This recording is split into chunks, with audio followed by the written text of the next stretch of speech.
Escape of the seven എന്ന Korean ഡ്രാമയുടെ season 2 ആണ് ഇന്ന് നമ്മൾ ഡ്രാമ സ്പേസിലൂടെ കാണാൻ പോകുന്നത്.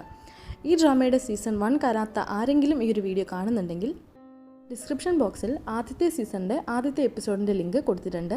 അത് കണ്ടതിന് ശേഷം മാത്രം ഈ വീഡിയോ കാണുക.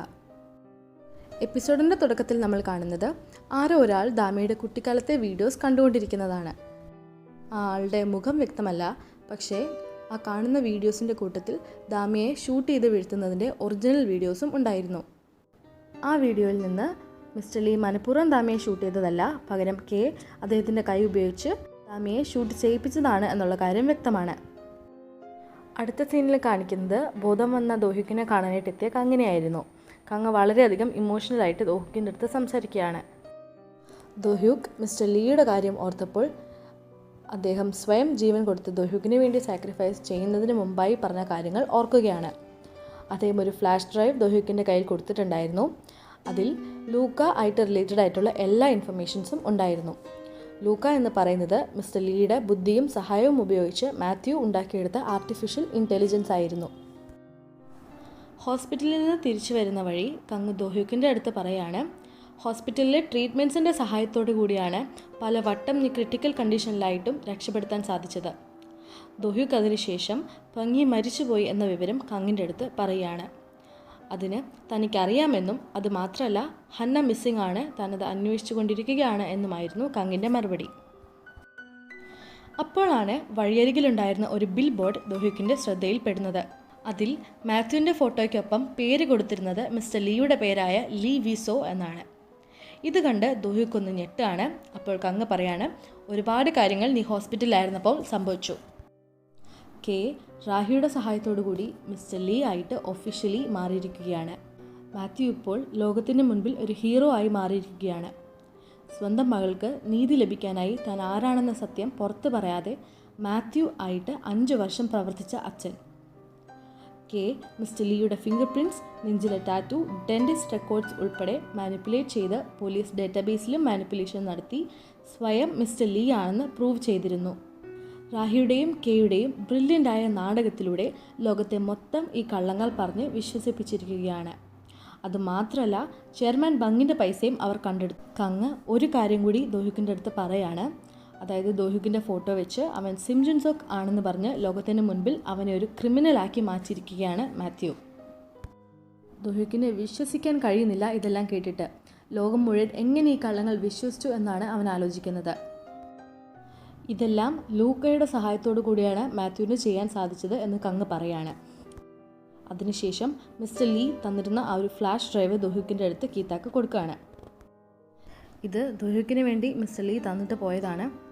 മാത്രമല്ല ഇതിൽ ലൂക്കയായിട്ട് റിലേറ്റഡ് ആയിട്ടുള്ള സകല ഡീറ്റെയിൽസും ഉണ്ട്.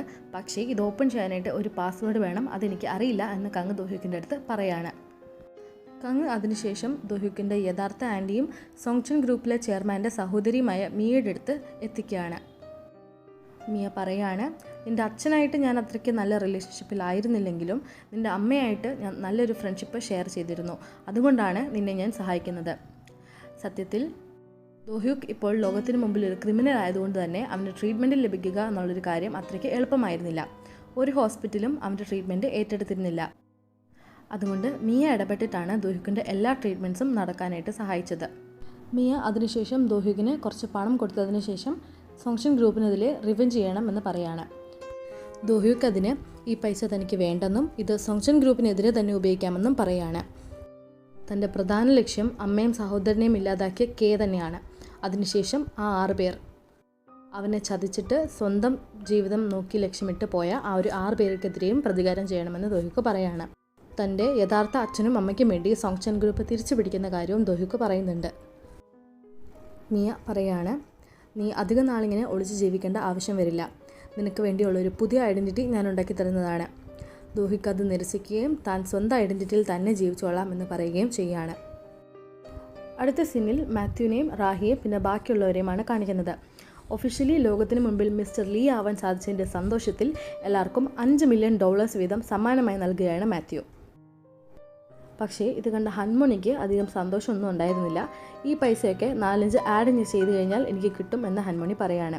പക്ഷെ ജിൻമ പറയാണ്, മാത്യു ഇല്ലെങ്കിൽ നിനക്കൊരു ആക്ട്രസ്സായി പോലും നിലനിൽക്കാൻ സാധിക്കില്ലായിരുന്നു എന്ന് പറഞ്ഞതിന് ശേഷം ആ ചെക്കും വാങ്ങി മാത്യുവിൻ്റെ അടുത്ത് താങ്ക് യു പറഞ്ഞിട്ട് അവിടെ നിന്നേക്ക് ഇറങ്ങുകയാണ്. തിരിഞ്ഞു നടക്കുന്ന സമയം ജിൻമോ മനസ്സിൽ ചിന്തിക്കുകയാണ്, ഹന്നേനെ കിട്ടുന്നത് വരെ ഞാൻ ഒരു രീതിയിലും മാത്യുവിനെ എതിർക്കാൻ പോകുന്നില്ല. അതുവരെ മാത്യുവിൻ്റെ സൈഡിലാണ് എന്നുള്ള കാര്യം ഞാൻ ഇവനെ വിശ്വസിപ്പിക്കും എന്ന് ഓർക്കുകയാണ്. മാത്യു ജിൻമോയുടെ അടുത്ത് പറയാണ്, സോളിലെ ഡെപ്യൂട്ടി മേയറായിട്ട് ചാർജ് എടുക്കാനായിട്ട് നീ റെഡി ആവണം. ആക്ച്വലി മാത്യുവിന് തൻ്റെ ഇമേജ് ക്ലിയർ ചെയ്യാനായിട്ട് ഒരു ആളെ പൊളിറ്റിക്സിൽ ആവശ്യമുണ്ടായിരുന്നു. അതിനു വേണ്ടിയിട്ടാണ് ജിൻമോയെ ഈ ഒരു പോസ്റ്റ് കൊടുത്ത് നിയമിക്കുന്നത്. അതുമാത്രമല്ല രാഹി അതിനുശേഷം വന്നിട്ട് പറയാണ്, ജിൻമോയുടെ പാർട്ട്ണറായിട്ട് മിസ് ഗോ ആയിരിക്കും ജീവിക്കാനായിട്ട് പോകുന്നത്. ഒരു ഹാപ്പി ഫാമിലി ആയിട്ട് ഈ ലോകത്ത് അവർ ജീവിച്ചേ മതിയാവൂ എന്ന് പറയാണ്. ജിൻമോയ്ക്ക് ഇത് ഒട്ടും അക്സെപ്റ്റ് ചെയ്യാനായിട്ട് പറ്റുന്ന ഒരു കാര്യമായിരുന്നില്ല. ജിൻമോ എന്തെങ്കിലും പറയുന്നതിന് മുമ്പ് തന്നെ മാത്യു പറയാണ്, എൻ്റെ ഓർഡേഴ്സ് എല്ലാവരും അനുസരിച്ചേ മതിയാവൂ, അതിൽ എതിർത്ത് ആരും സംസാരിക്കാനായിട്ട് പാടില്ല. അതുമാത്രമല്ല ഒരാവശ്യത്തിന് ഞാൻ വിളിച്ചു കഴിഞ്ഞാൽ അരമണിക്കൂറിനകം എല്ലാവരും ഇവിടെ എത്തിയിരിക്കണം. അതിനുശേഷം ജിൻമോ മരിക്കുന്നതിന് മുമ്പ് ഭംഗി പറഞ്ഞ കാര്യങ്ങൾ ഓർക്കുകയാണ്, ഹന്നയെ നോക്കിക്കോണമെന്ന്. ആ ഒരു ചെക്ക് ജിൻമോ നശിപ്പിച്ച് കളയാണ്. അടുത്ത സീനിൽ ദോഹിക്കിൻ്റെ ഒരു വാണ്ടഡ് പോസ്റ്റർ കണ്ടുകൊണ്ടിരിക്കുകയാണ് ഹൻമണി. അതിൽ ദോഹിക്ക് സിംറ്റംസോ കാണുന്നും സർജറി ചെയ്ത് ആ ഒരു മുഖത്തിലേക്ക് മാറിയതാണെന്നൊക്കെയാണ് പറയുന്നത്. അത് വായിച്ചുകൊണ്ട് ഹൻമണി താൻ ദോഹിക്കിൻ്റെ അടുത്ത് ചെയ്ത തെറ്റിനെ പറ്റി ആലോചിക്കുകയാണ്. ജീവിക്കാനായിട്ട് മറ്റൊരു ഓപ്ഷനും ഇല്ലാത്തതുകൊണ്ട് ആ ഒരു ഓപ്ഷൻ തിരഞ്ഞെടുത്തതാണ് എന്ന് ഹൻമണി പറയുകയാണ്. കുറ്റബോധത്താൽ നിറഞ്ഞിരുന്ന അവളുടെ മനസ്സ് ഒരു ആശ്വാസത്തിനായിട്ട് അവളുടെ അമ്മ വർക്ക് ചെയ്തിരുന്ന റെസ്റ്റോറൻറ്റിലേക്ക് പോവാണ്. മോനെ തൻ്റെ അമ്മ റെസ്റ്റോറൻറ്റിൽ വർക്ക് ചെയ്യുന്നത് നോക്കി കണ്ടുകൊണ്ട് തിരിച്ചു പോകാനായിട്ട് ഒരുങ്ങുമ്പോഴാണ് ഹന്നയുടെ സൗണ്ട് കേൾക്കുന്നത്. മോനെ അവിടെ ഹന്നനെ കാണുകയാണ്. ഇത് കണ്ട് ഞെട്ടിത്തെറിച്ച് ഹന്ന അവിടെ നിന്ന് പോയതിന് ശേഷം മോനെ തൻ്റെ അമ്മയുടെ അടുത്ത് വന്നിട്ട് ചോദിക്കുകയാണ്, ആ കുട്ടി ആരാണെന്നറിയോ, അവൾ എന്തിനാണ് അമ്മയുടെ അടുത്ത് ജീവിക്കുന്നത് എന്ന് ചോദിക്കുകയാണ്. ഇതിന് ഹൻമണിയുടെ അമ്മ സൈൻ ലാംഗ്വേജിൽ ഹൻമണിക്ക് മറുപടി നൽകുകയാണ്. അതായത് അതിൽ നിനക്കെന്താ ഇത്ര കുഴപ്പം, അവളെന്താ നിൻ്റെ മകളാണോ എന്നുള്ള കാര്യം. ആക്ച്വലി ഹൻമണിയുടെ അമ്മയ്ക്ക് ആ ഒരു സത്യം മനസ്സിലായിട്ടുണ്ടായിരുന്നു. അതെങ്ങനെയാണെന്ന് വെച്ചാൽ ഹൻമണി ചെറുപ്പത്തിൽ എങ്ങനെയാണോ ഇരുന്നത് അതേപോലെ തന്നെയാണ് ഇരിക്കുന്നതെന്നും ഇടയ്ക്കൊക്കെ ടി വിയിൽ ഹൻമണിയെ കാണുന്ന സമയത്ത് ഹന്ന ഇരുന്ന് കരയുമായിരുന്നെന്നും ഹൻമണിയുടെ അമ്മ ഹൻമണിയുടെ അടുത്ത് പറയാണ്. അങ്ങനെയാണ് അവർക്ക് ആ ഒരു കാര്യം മനസ്സിലായത്. നീ എന്നെ ഉപേക്ഷിക്കുകയോ കാണാൻ വരാതിരിക്കുകയോ എന്ത് വേണമെങ്കിലും ചെയ്തോ, അതിനൊന്നും ഒരു കുഴപ്പമില്ല. പക്ഷേ നിൻ്റെ മകളുടെ അടുത്ത് നിനക്ക് എങ്ങനെ ഇങ്ങനെ ചെയ്യാൻ സാധിക്കുന്നു, അതിനുള്ള ശിക്ഷ നിനക്ക് ഉറപ്പായിട്ടും കിട്ടിയിരിക്കും എന്ന് പറയാണ്. അമ്മ എന്തറിഞ്ഞിട്ടാണ് ഈ പറയുന്നത്, അവളെ അമ്മയുടെ അടുത്ത് നിർത്തി കഴിഞ്ഞാൽ അമ്മയുടെ ജീവൻ ആപത്താണ്, നമുക്ക് അവളെ ഏതെങ്കിലും ഓർഫനേജിൽ നിർത്താം എന്ന് ഹൻമണി പറയുമ്പോൾ അതിന് ഒട്ടും സമ്മതിക്കാതെ ഹൻമണിയുടെ അമ്മ പറയാണ്, ഞാൻ അവളെയും കൂട്ടി എവിടെയെങ്കിലും പോയി ജീവിച്ചോളാം, നിൻ്റെ സഹായത്തിൻ്റെ ആവശ്യമില്ല, ഞങ്ങൾ മരിക്കാൻ കിടന്നാൽ പോലും നിന്നെ ഞങ്ങൾ അറിയിക്കില്ല എന്ന് പറയാണ്. ഹൻമണി ഒരുപാട് മനസ്സിലാക്കിപ്പിക്കാൻ ശ്രമിക്കുന്നുണ്ടായിരുന്നെങ്കിലും അമ്മ സമ്മതിക്കുന്നുണ്ടായിരുന്നില്ല. ഹൻമണി അവിടുന്ന് പറഞ്ഞു വിട്ടതിന് ശേഷം നിൻ്റെ ഒരു സഹായത്തിൻ്റെയും ആവശ്യം ഞങ്ങൾക്കില്ല എന്ന് പറഞ്ഞിട്ട് അകത്തേക്ക് കയറിപ്പോവാണ്. ഹൻമണി കരഞ്ഞുകൊണ്ട് പുറത്തോട്ടിറങ്ങി കുറച്ച് പോയി കഴിഞ്ഞതിന് ശേഷം തിരിച്ച് കുറച്ച് പൈസയുമായിട്ട് വന്ന് നോക്കുമ്പോൾ ആ കുറച്ച് സമയത്തിനുള്ളിൽ തന്നെ ഹൻമണിയുടെ അമ്മ ഹന്നയും കൊണ്ട് അവിടുന്ന് പോയിട്ടുണ്ടായിരുന്നു. പൈസ കൊണ്ട് തൻ്റെ അമ്മയ്ക്ക് എന്തെങ്കിലും സഹായം ആയിക്കോട്ടെ എന്ന് വിചാരിച്ചാണ് ഹൻമണി തിരിച്ചു വന്നിരുന്നത്. പക്ഷേ അവർ ആ സമയം കൊണ്ട് അവിടുന്ന് പോയി കഴിഞ്ഞിരുന്നു. അതിനുശേഷം മിയ പറഞ്ഞിട്ട് ഒരു സ്ഥലത്തേക്ക് എത്തുന്ന ദോഹിക്കിനെയും കങ്ങനെയാണ് നമുക്ക് കാണാൻ സാധിക്കുന്നത്. മിയ പറയാണ്, ആ ഒരു സ്ഥലം മിസ്റ്റർ ലീയുടെ ഫാദറിൻ്റെ ആയിരുന്നു. ഇവിടെ എല്ലാം മോഡിഫൈ ചെയ്ത് എല്ലാ കാര്യങ്ങളും സെറ്റ് ചെയ്ത് മിയ വെച്ചിട്ടുണ്ടെന്ന് പറയാണ്. അവർ എങ്ങനെയെങ്കിലും ലൂക്കയുടെ പാസ്വേഡ് കണ്ടുപിടിക്കാനായിട്ടുള്ള ശ്രമത്തിലായിരുന്നു. മാത്യു ലൂക്കയെ ഉപയോഗിച്ച് ലോകത്തിലെ ഏറ്റവും പവർഫുൾ ആയിട്ടുള്ള ആളാവാനായിട്ടായിരുന്നു ശ്രമിച്ചുകൊണ്ടിരുന്നത്. അതുമാത്രമല്ല ലൂക്കയെ കണ്ടിന്യൂസ് ആയിട്ട് അപ്ഡേറ്റും ചെയ്തുകൊണ്ടിരുന്നു, മറ്റുള്ളവരാരും ലൂക്കയെ ക്രാക്ക് ചെയ്യാതിരിക്കാനായിട്ട്. ദോഹിക്ക് പറയാണ്, അങ്ങനെയെങ്കിൽ ഡയറക്റ്റ് ആയിട്ട് തന്നെ നമ്മൾ ലൂക്കയെ ആക്സസ് ചെയ്യേണ്ടിയിരിക്കുന്നു. ദോഹിക്കും കങ്ങും കെയുടെ വീട്ടിലേക്ക് കയറാൻ തന്നെ പ്ലാൻ ഇടുകയാണ്. അടുത്ത ദിവസം രാത്രി 10 മണിക്ക് അവിടേക്ക് ചെല്ലാമെന്ന് പ്ലാൻ ഇടുകയാണ്. കാരണം കെ കുറേ നാളായിട്ട് ആ ഒരു വീട്ടിലേക്ക് എത്തുന്നുണ്ടായിരുന്നില്ല. ആ സമയം കെ അവിടെ കാണില്ല എന്ന് വിചാരിച്ചുകൊണ്ട് ആ ഒരു പ്ലാൻ അവർ മുന്നോട്ട് പോവുകയാണ്. അടുത്ത സീനിൽ നമ്മൾ കാണുന്നത് മിസ് ഗോയുടെയും ജിൻമോയുടെയും വെഡ്ഡിംഗ് ഫോട്ടോഷൂട്ട് നടക്കുന്നതായിട്ടാണ്. അവിടെ ഡോക്ടർ ചായും എത്തിയിട്ടുണ്ടായിരുന്നു. ചാ ഗോയുടെ അടുത്ത് പറയാണ്, മാത്യു തൻ്റെ പവേഴ്സ് ഉപയോഗിച്ച് നാമിനെ തിരിച്ച് പോലീസിൽ എടുപ്പിച്ചിരിക്കുകയാണ്. അതുമാത്രമല്ല നാമിനി തിക്കിത്തക്കയിൽ തന്നെയാണ് ജോലി ചെയ്യാൻ പോകുന്നതെന്നും പറയാണ്. ഫോട്ടോഷൂട്ടിന് ശേഷം മാത്യുവിനെ കാണാനായിട്ട് ജിൻമോ മാത്യുവിൻ്റെ സ്ഥലത്തേക്ക് പോവാണ്. ജിൻമോയെ മാത്യു അവിടേക്ക് വിളിപ്പിച്ചിരുന്നത് സോളിലെ മേയറിനെ കാണാനായിട്ടായിരുന്നു. മാത്യു മിസ്റ്റർ ലീ ആണ് തന്നെ വിശ്വസിച്ചിരുന്ന മേയർ ജിൻമോയെ ഡെപ്യൂട്ടി മേയറാക്കാനായിട്ട് തയ്യാറായിരുന്നു.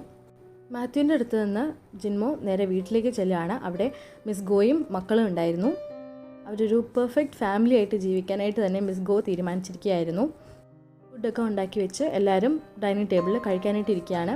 മിസ് ഗോയുടെ കുട്ടികളും വളരെയധികം എക്സൈറ്റഡ് ആയിരുന്നു ജിൻമോയെ അച്ഛനായിട്ട് കിട്ടുന്നതിൽ.